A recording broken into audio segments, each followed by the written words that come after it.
Hello, viewer of the tube. In this video, I will show you how I built my 3-inch micro quad with a Runcam Split Mini 2, the Matek F411 flight controller, the Spedix 20 amp ESC, a Race Day Quads, Mach 2 VTX, Fox Ear Lollipop, and the AOK Fly 1407 4200 kV motors, and I run this on 4S. So, if you're interested in a very powerful 3-inch acro beast with a Runcam Split Mini 2, stay tuned. That flows right. Now take some heat shrink tubing, slam it, exposing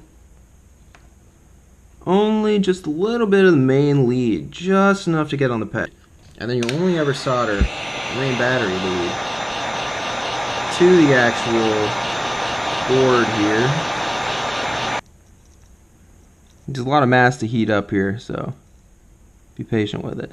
Once again, I try to kind of flow the bottom part a little bit first. You can also drop more solder on this, but square brackets S plus, then 5 volt, then ground. Operating voltage range is 3.5 to 10 for this XM Plus. I got my 3 wires here.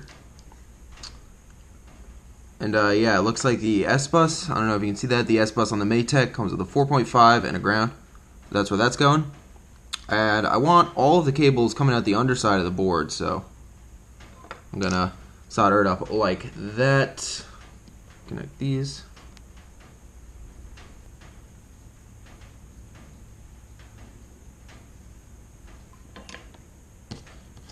I'm going to take some solder and tin up these.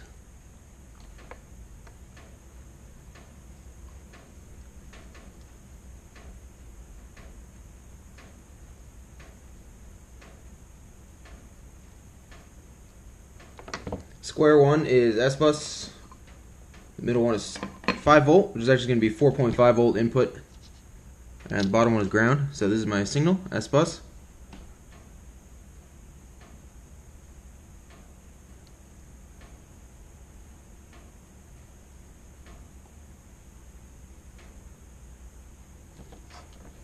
Five volt is this middle one, boom. And I run a pretty darn hot iron, so it's really an in and out thing. I'm going to add a little bit more solder to this S-Bus. There we go. It's much more bulbous. Don't forget to always keep a clean tip.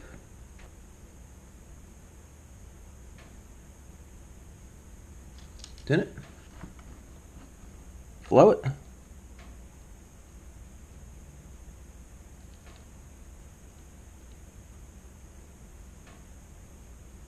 The receiver done, and I always like to twist the wires together and then hit them with the heat gun. Twist them up, take a heat gun. Whoops.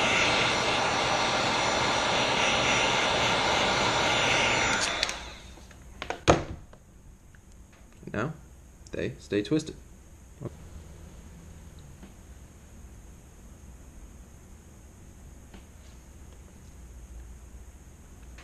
I'm actually gonna solder them to the bottom of the board here. Just keep everything kind of out of the way, nice and neat, clean.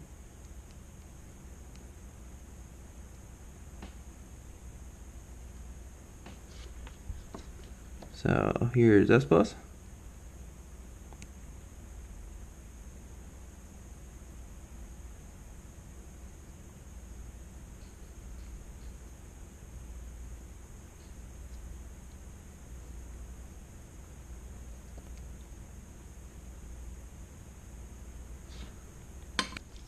Alright, and that's the receiver. Coming off the bottom of the board like so. It's going to be mounted like this. Receiver is going to be underneath the front stack. Next up, I'm going to be soldering on the ESC tether cable. You can see I have this Spedix ESC here, and it is ground positive 1, 2, 3, 4. Looking at it from the top, just tin everything.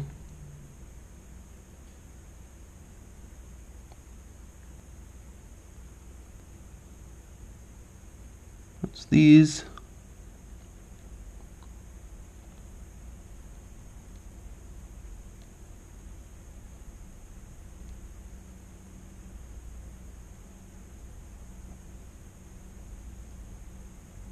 Ground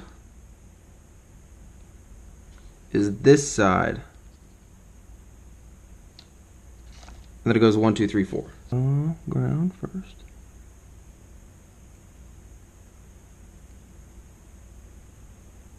So even though I can't really read it because it's so small, I am very confident that that is VBAT. So that's where the positive is going to be going from this. This ESC, this micro ESC, does not have a regulator on it. So we're supplying the FC with the direct battery voltage. But coming off the side here, like so.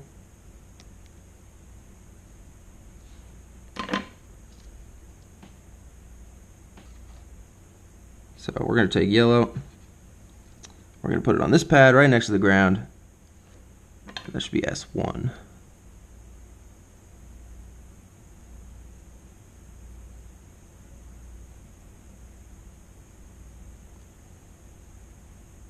Now yellow, white, so white, it's going to be S2.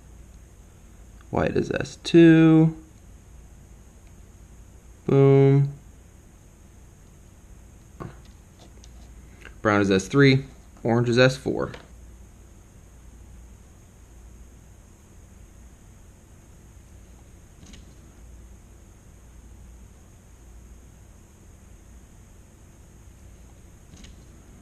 Now it needs more solder for sure, it's not a good connection. You can see, you should never be able to see the strands of the wires on top of the pad. If you can, that means there's not enough solder. See, now solder is shiny, comes straight off the pad, can't see the wires, which means the wire is completely flowed in that solder joint. That's S4.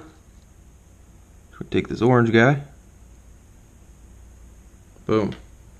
So the VBAT's like a little awkward, a little stressed, but there it is. RFC with the ESC tether here. And the receiver soldered on. Before you plug it in for the first time, you're always going to want to do a sanity check here. So here's my continuity tester. It's actually, I mean, it's just a multimeter. It will think there's no resistance for a very short amount of time because it is filling up the capacitor. Right, but you'll notice after that initial tink, there's absolutely no continuity. Got this Turnigy 800 milliamp hour 3 cell. I'm going to be flying on 854 cells. But I don't have those batteries yet, they're still in the mail, so we're going to do all the testing and bind the receiver and whatnot on these, yeah, these other batteries. Alright, no magic smoke. Cool. Alright, before I put everything away in the build, God, that's annoying. I'm going to bind up this XM Plus. There we go, I can hold it with the plug.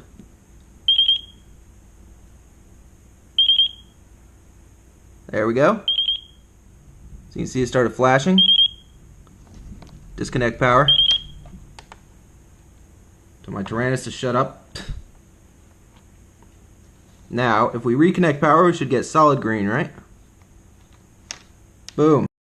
Quadcopters are high vibration systems and you should always use Loctite or thread locker. I like to install the electronics and get all my soldering done before the standoffs are on because the standoffs kind of get in the way. But one is here, which should be the back right motor. It's going to go on there like this.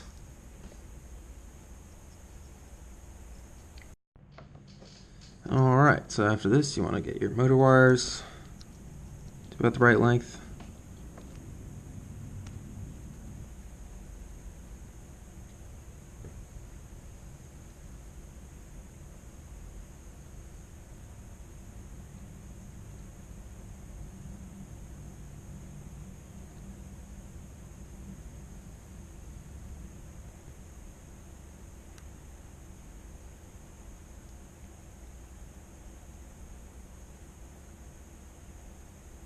look what just arrived in the mail.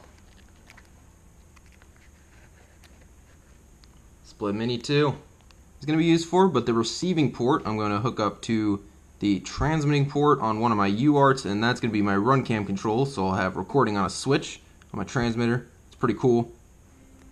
I'm going to be running this direct off VBAT, or sorry, video to the video port on the flight controller, so that the flight controller can render Betaflight OSD, and then from the flight controller I will be running that Betaflight OSD output to the video transmitter. This is a very unique frame because the flight controller is mounted here on the top.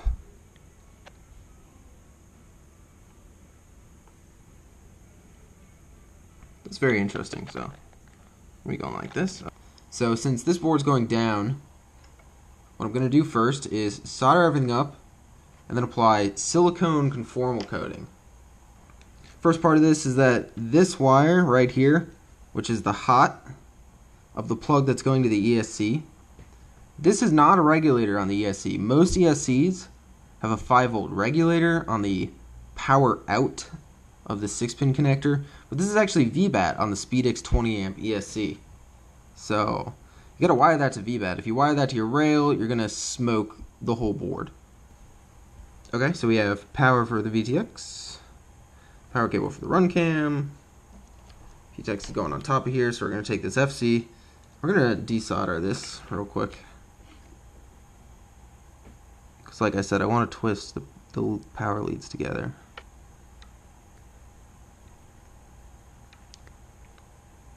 Before you solder stuff, so I'm just going to flood.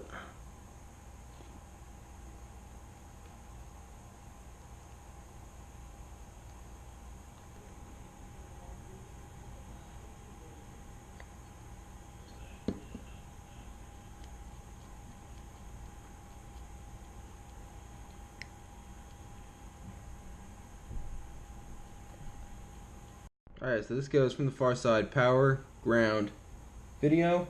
Got some positive. I don't know why there's like square pads. Got the negative. It's an important pad, video signal.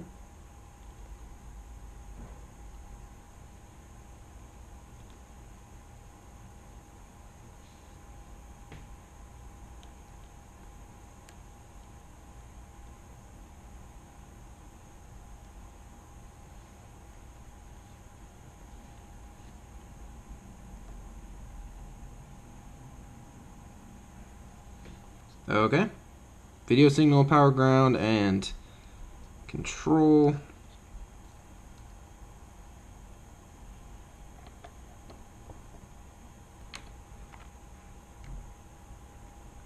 Let's just check the spacing, the width of the run cam. I think it's pretty much designed for the Split Mini here. And yeah, it butts up just perfect, actually. Last screw here in the run cam split.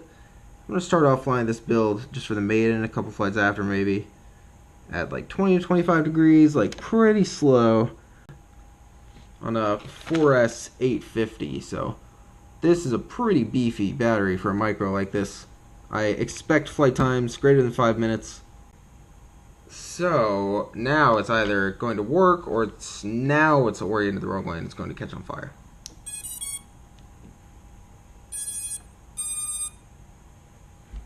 Okay, the ESC is still warm. Let's see if we have video. It looks like the run cam Split Mini board is actually flashing, which is a good sign. Hey! You might not be able to see that, but we have video. Well, I realized there were some parts that I forgot to film, as well as some updates to the craft. But luckily, I smashed my last iFlight iH3 bottom plate here. Pretty good. And so I got a new bottom plate.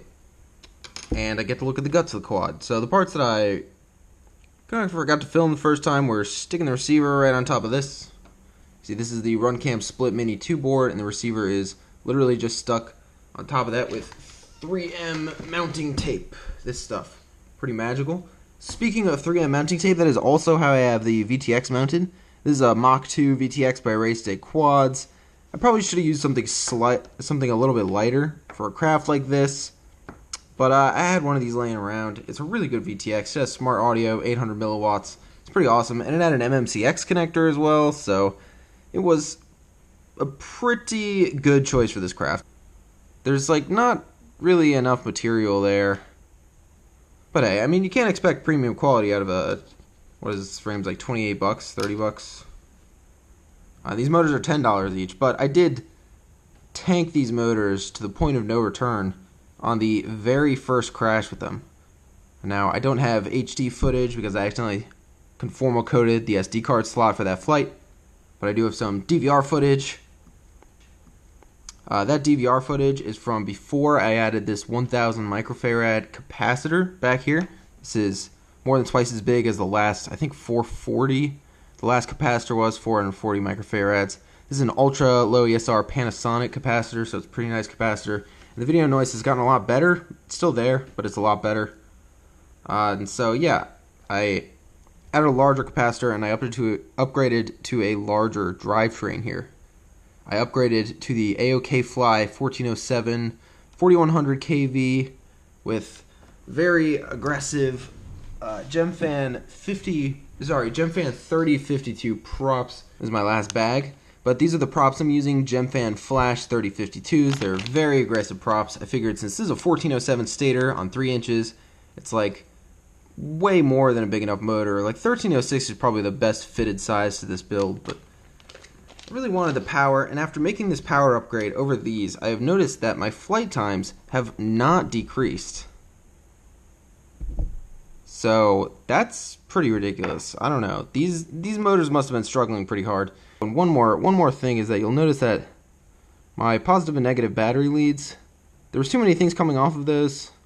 I moved the joint for all of these various powers off of the battery pads. You'll see there's the heat shrink wrapped joint over here off the battery pads, and then I just zip tie the joint to the bottom of the plate here. It's been flying pretty well. If you want to check out my videos, the Micro Quad Eats Scraggle for breakfast is made with this quad, as is 3 inches of bliss. If you enjoyed this build video, found it informative or helpful, please consider subscribing to my channel, as it takes a lot of effort to film and make these build videos in particular. No, I'll just cut it. I'll cut it in post. So great.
Well, you made it to the end of the video.